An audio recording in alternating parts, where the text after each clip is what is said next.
কোচবিহারের দিনহাটায় ভারত বাংলাদেশ সীমান্তে চোরা কারবারিদের তাণ্ডব।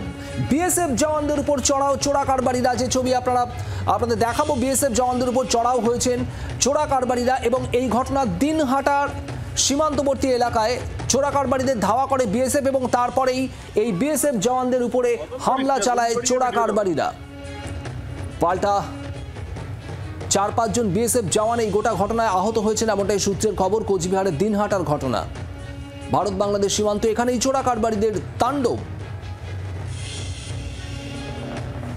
চোরা কারবারিদের ধাওয়া করেন বিএসএফ জওয়ানরা আর তখনই বিএসএফ জওয়ানদের উপর চড়াও হয় পাল্টা চোরা কারবারিরা। জওয়ানদের উপর হামলা করে তারা। 4-5 জন বিএসএফ জওয়ান আহত হয়েছেন বলে খবর। দেবজ্যোতি কাহালি আমাদের প্রতিনিধি রয়েছেন আমাদের সঙ্গে। দেবজ্যোতি, ঠিক কি হয়েছে বলে জানা যাচ্ছে? দেখো, দিনহাটা 1 নং ব্লকের গীতালদহ যে নারায়ণগঞ্জ সীমান্ত অর্থাৎ ভারত বাংলাদেশ সীমান্ত, সেই সীমান্তেই কিন্তু বিএসএফ যারা কর্তব্যরত বিএসএফ তারা যখন প্রহরা দিচ্ছিলেন, হঠাৎ করেই তারা দেখতে পান যে বাংলাদেশ থেকে চোরা কারবারিরা কিন্তু ভারতের ভূখণ্ডে প্রবেশ করার চেষ্টা করছেন।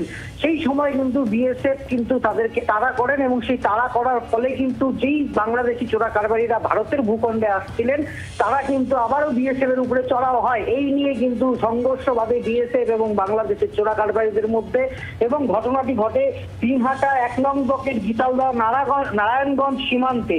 এবং সেখানে বিএসএফ যখন এই চোরা কারবারিদেরকে তাড়া করে তখন কিন্তু বিএসএফ এর উপরে আক্রমণ চালানোর চেষ্টা করে সেই চোরা কারবারিরা, এবং ঘটনা ইতিমধ্যেই চাঞ্চল্য ছড়িয়েছে। বিএসএফ এর আধিকারিকরা ঘটনাস্থলে কি ধরা সম্ভব হয়েছে দেবজ্যোতি?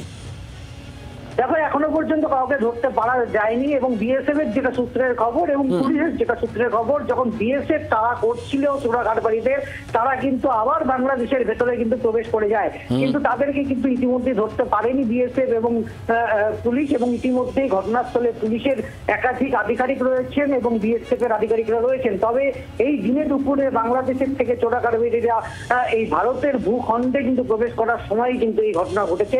তবে ইতিমধ্যেই তদন্ত শুরু করেছে বিএসএফ এবং পুলিশ। শুভদীপ, ধন্যবাদ দেবজ্যোতি। বাংলার আওয়াজ, বাঙালির আবেগ, জি 24 ঘন্টা।